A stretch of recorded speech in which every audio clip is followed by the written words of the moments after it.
سکون دل۔ ایک بات عرض کرتا ہوں بڑی ذمہ داری کے ساتھ، ہو سکتا ہے کچھ لوگ اسے گستاخی سمجھ لیں، لیکن کیونکہ مسجد میں ہم بیٹھے ہیں، ممبر رسول صلی اللہ علیہ وسلم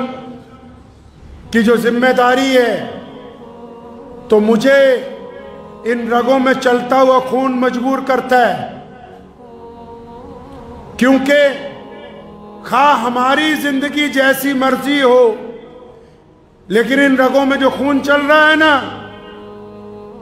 میرے والد مولانا حبیب الرحمن ثانی لدھیانوی رحمۃ اللہ علیہ اور ان کے جد امجد حضرت مولانا شاہ عبد القادر لدھیانوی رحمۃ اللہ علیہ، اور پھر ان کے جد امجد حضرت عمر ثانی عمر بن عبد العزیز رحمۃ اللہ علیہ، اور پھر ان کے جد امجد حضرت عبداللہ ابن عمر رضی اللہ تعالیٰ عنہ، ہمیں یہ خون مجبور کرتا ہے کہ میں آج یہ بات کہہ دوں۔ امام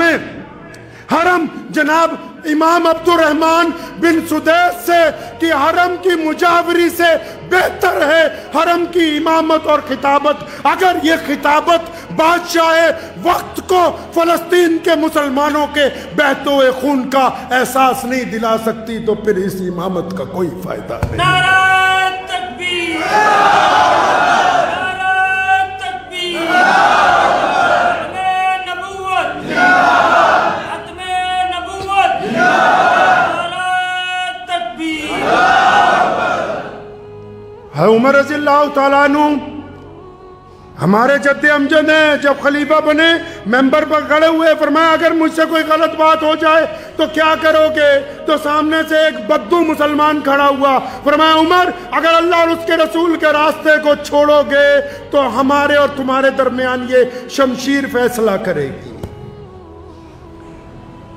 ہمارے قائد جو ہیں بھارت میں حضرت مولانا سجاد نعمانی صاحب مدذل اللہ ان کو صحت اور لمبی عمر دے، ان کا خط سوشل میڈیا پر میں نے پڑھا، اس گنہگار کا نام بھی اس میں موجود تھا۔ انہوں نے لکھا ہے کہ عرب کے جو حکمران ہیں ان کو غیرت دلوائی جائے، تو حضرت سے بڑے ادب سے گزارش کرنا چاہتا ہوں، حکمرانوں سے تو ہمارا کوئی واسطہ نہیں ہے، ان سے تو ہمارا کوئی واسطہ نہیں ہے،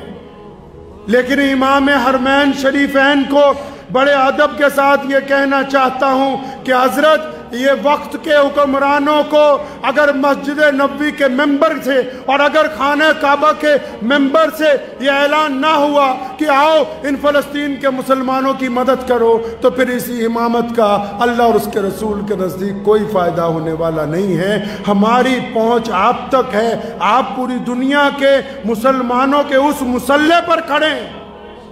اس جانماز پر کھڑے ہیں آپ جس کی طرف منہ کر کے ساری دنیا کے لوگ نماز پڑھتے ہیں، آپ اس مسلح کے اوپر کھڑے ہیں۔ تو آپ سے گزارش ہے کہ حرم کی مجاوری سے بہتر ہے قرآن پاک نے، آپ ہمارے سب سے بڑے عالم ہیں،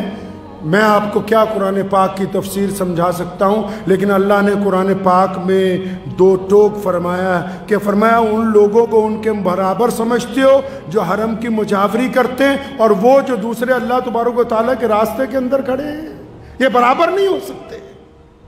یہ برابر نہیں ہو سکتے۔